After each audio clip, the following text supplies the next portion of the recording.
Hi guys, welcome back to the morning rant. Please forgive this very cavernous voice that I have because I hadn't slept this night because my son is quite ill. Uh, it's it's terrible, but this is not what I want to talk to you about today. Today, I discovered that someone is watching this show. I don't know how, because I don't know how someone can watch this kind of content, but you know, maybe I'm a funny person. I don't think so. I'm not so fun, I'm not so kind. And so I was thinking, oh my god, if someone is watching me, I have to act like a serious person or someone who knows what is doing. And then Chris Hawking, a friend from Australia, said to me, I want to start copying Alex in doing the morning rant in a written way, like a blog, talking about Final Cut Pro in its super cool website, FCP Cafe. And he said, I don't know, how can you do this with audio and video? You're mad. Yes, I'm quite crazy. Oh, this is the golden hour in the morning. So I explained on Twitter or X that I use my upcoming app FCP Postcutter to do some part of this job.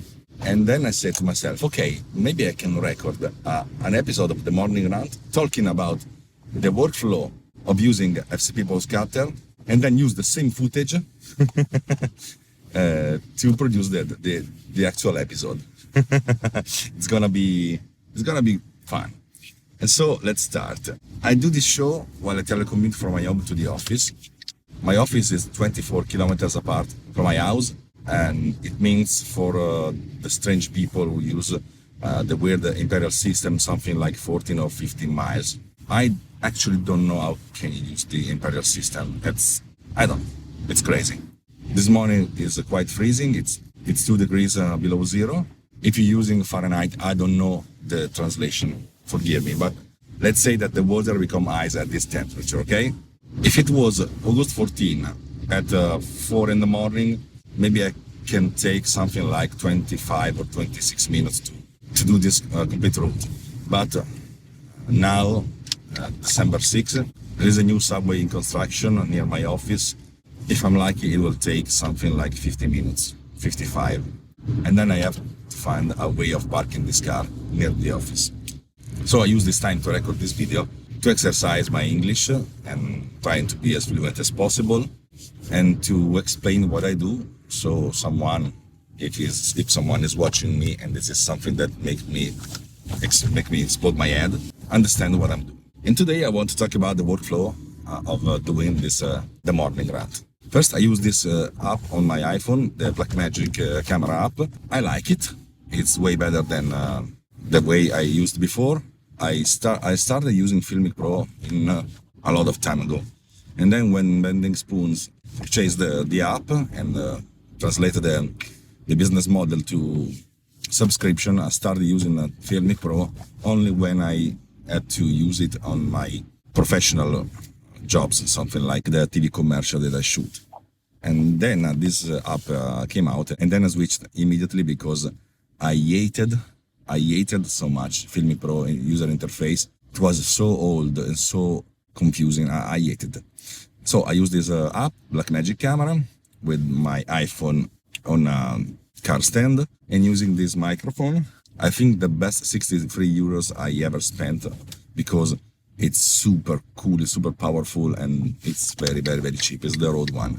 I don't think that the Blackmagic camera is perfect because it lacks two things. One very, very important. Yesterday I have to do an interview with a very important person, and I couldn't have the audio monitoring, so I purchased another app.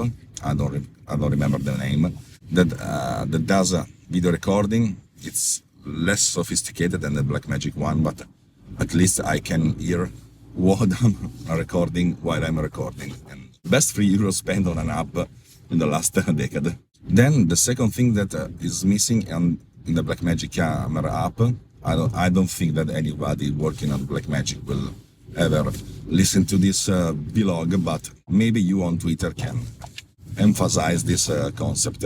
Recording video it's the most important step of the workflow, but it's not the one. I think that if you can do catalogation and logging and workflow organization on the clip that you shoot, I think it's gonna be a way better app.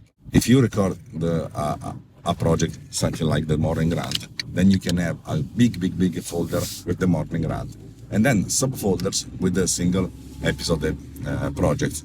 This episode will be called something like Inception, because I will use this actual footage to explain how to create an episode of the morning show, the morning rant, doing screen capture. So I will think about what I'm gonna show you doing screen capture while I'm recording this in the morning while drying. I deserve a statue. So if in the next version of this app you can allow the user to create folders with projects and subfolders with sub-projects, it's gonna be a better way of organizing workflows. And if you can handle better way of naming clips, will be better. I spent years producing apps that can allow the user, the customer, to customize the naming of the things using prefix, suffix, and other metadata that you can insert in the name of the file. Please let me do something like this, so my job after the recording, that is the most important thing for me, because I am a post-production person, can be a little better. But let's go on, and then I stop the recording, so I have 2 videos to use on this particular episode, okay?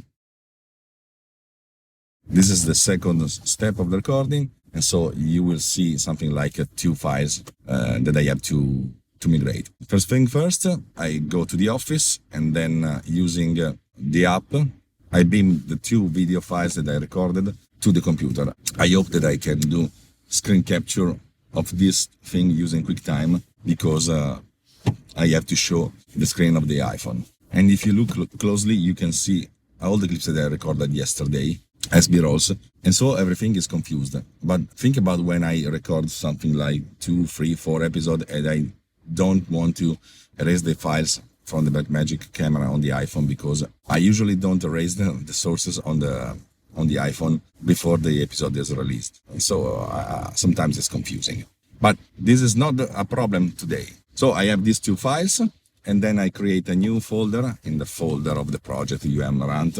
This started as a Altimedia rant and not the morning rant. The morning rant is this actual show, but in Italian. It's running for 2 years now. I create a folder that will be called Inception, and then other 2 folders. One named Artworks, that I will explain later, and another one named Footage, and then I drag all the 2 files into this folder. Now it's time to use FCP Postcutter. If you launch it for the first time, you will see this interface. Is quite easy to understand this interface. You have to drag files in this area. But I developed this app for myself, and so I use the enhanced version of the app that can give you more and more controls. I'm gonna go very fast. I don't want to show you every single button that I push, but I want to imagine the actual workflow of this app. Then I drag the 2 files onto this app. They appear here. Meanwhile, if you look closely and carefully, you can see that 2 audio files are created. And these 2 audio files are the audio track of the video stripped out. And these audio files have an extension, a suffix, RX8, because they are sent automatically to iZotope RX8 to audio cleaning using dialogue isolation. I think that the algorithm is the same that is used in Final Cut Pro, but I prefer to separate the way audio is treated before going to Final Cut Pro to have a better isolation and a much more careful analysis by the app. You can hear the difference between before and after. This is before. Hi guys, welcome back to the morning rant. And this is after. Hi guys, welcome back to the morning rant.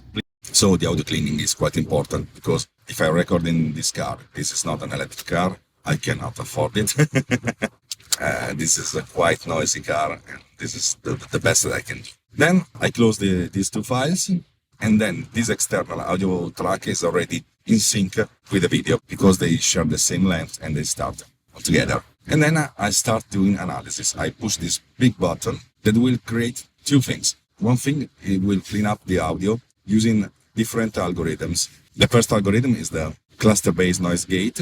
It's something that I invented. It's something like a noise gate, but it tries to identify the moment in which there are spoken audio and the moment in which there are silence. I use another algorithm that uses artificial intelligence to understand what segments of the audio are speech and what segments are noises, sound effects, or music. After this noise gate, I do equalization, compression, and normalization. So the audio file is already clean with the right balance of volume and equalization to be used in Final Cut Pro. So in Final Cut Pro, I won't do anything to make the audio better. After the cleaning of the audio, this cleaned audio file is analyzed to identify the pauses, and then the pauses are cut in the Final Cut that is sent to Final Cut Pro.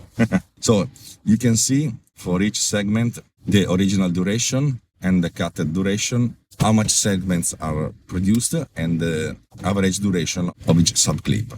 Then I select the format UMRANT because in this format, as you can see, I have prepared an initial jingle, an out clip, and then a clip that is used as a in between two segments. I have two videos in this project, and so there will be this in between the first and the second one. Then I have prepared already a lower third that is added automatically after 10 seconds from the beginning. It's just an indication because after the editing, I will drag this lower third before or after in time. Then everything is perfect. I can push this button to send everything to Final Cut Pro. And now the job of FCP Pause Cutter is done. In Final Cut Pro, I open the project UMRANT, that is the morning rant in English. A new event is created with the right name, and then a new timeline is created with the right name, because naming is important. The name is taken automatically from the parent folder of the footage, of the first clip dragged. You can customize it with the parent folder only, or fix the name, and then you can add prefix, suffix, and everything. It's quite powerful to do this with my app. And then I have this already edited and cutted video with all the pauses removed. And then now it starts the enjoyment, because I have to listen for the video and cut out all the mistakes that I do. All the times that I repeat myself, all the times that I pronounce something very badly. And this is the most boring stuff to do. So I think that this video will be very, very, very, very speed up for this part. In the end, this video is ready, and I apply LUT. I'm not using a very carefully tailor-made LUT. Just use this one because I like it today. I think that everything is rough because this is a rough show, and then I have to be as faster as possible. And then I export this video already with compression from Final Cut Pro. While the video is being exported, I go to Adobe Firefly to create the image, the poster image of this episode. I will do a very, very, very short and speed up screen grab of these two. I like to use this kind of style, so surreal and mechanic. I think I like this. I know that using the artificial intelligence to do this is like cheating. I know that, but you know what? This is a free show that I do for free, and I invest my time and my resources to do this. So I use these tricks to be helped. Then I take this video and then drag it to Transcriber to do the transcription, because I can, because I want to produce the SRTs for the video for YouTube.